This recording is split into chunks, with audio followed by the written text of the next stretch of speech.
The starvation of Gaza, a real-time man-made humanitarian crisis plumbing new depths.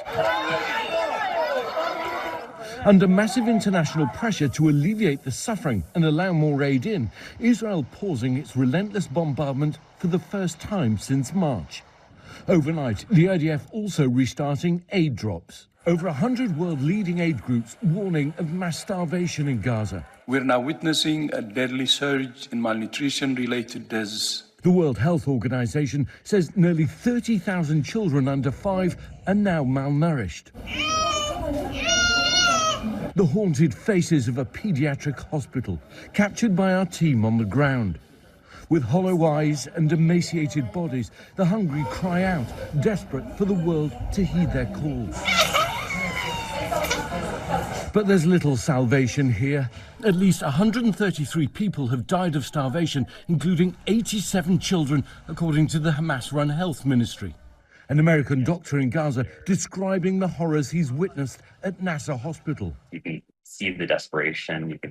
It's palpable that people need food. Israel accusing Hamas of stealing food aid. In Gaza today, there is no famine caused by Israel, but there is a man-made shortage which has been engineered by Hamas. But an internal US government review says it hasn't found any evidence that Hamas is engaged in widespread diversion of assistance. The IDF contesting the report's findings in a statement to ABC News, saying it ignores clear and explicit evidence that Hamas exploits humanitarian aid to sustain its fighting capabilities, while claiming the IDF aid routes are aimed at safeguarding both the aid and the humanitarian actors.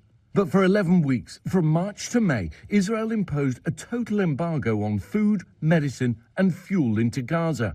And its new aid system has been ineffective and deadly. The UN saying more than 1,000 Palestinians have been killed trying to get food under this system.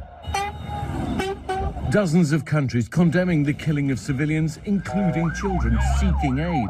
Germany, the UK and France calling for an immediate ceasefire. But the US and Israel pulling out of ceasefire and hostage release talks. Hamas didn't really want to make a deal. I think they want to die, and it's very, very bad. For this week, Ian Pannell, ABC News, London.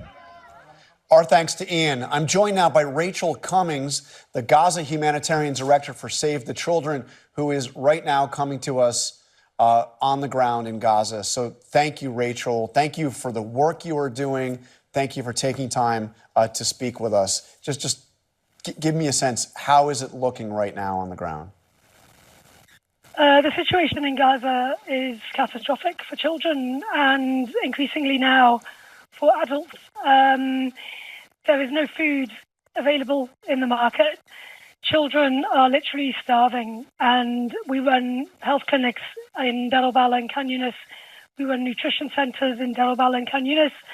And we are seeing an exponential rise in the number of children attending our clinic. In the first 2 weeks of July, we've seen exactly the same number of children we saw in the whole of June, and we're expecting that trajectory, sadly, to increase. So the number of children who are malnourished, very concerningly, pregnant women, women who are breastfeeding are also malnourished. But this morning, I went to our clinic in Deir al-Balah, about 10 minutes from where I am right now, and it was absolutely packed.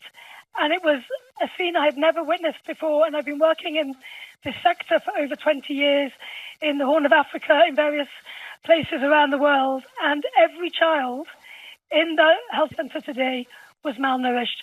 But also every adult was extremely thin, gaunt looking, exhausted. The situation is absolutely terrible here. And you've been there since early last year, so you've seen a desperate situation getting exponentially more desperate. Yeah, and for months I've said, how can it get worse for children? It cannot get any worse for children, but apparently, yes, it can get worse for children. And now we're seeing, all of the coping mechanisms that families have deployed within schools, with mothers eating last, going from 3 meals a day to 2 meals a day to 1 meal a day. Now they're not having a meal a day. And this is very, very concerning. And this is at scale.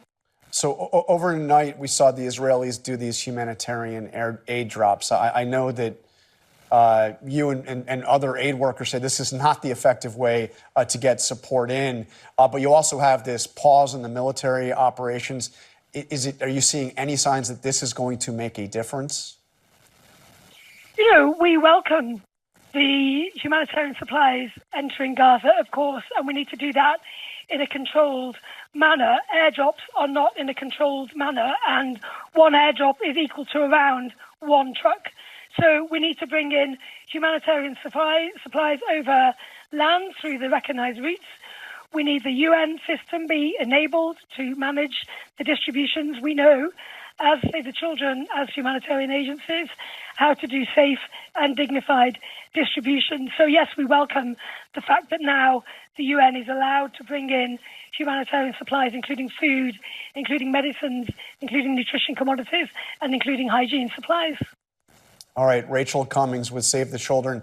Again, thank you for the work you're doing. I can hear your commitment. I can hear the emotion in your voice. Thank you for sharing your observations with us, and we hope this situation turns around soon. Thank you very much. Thank you.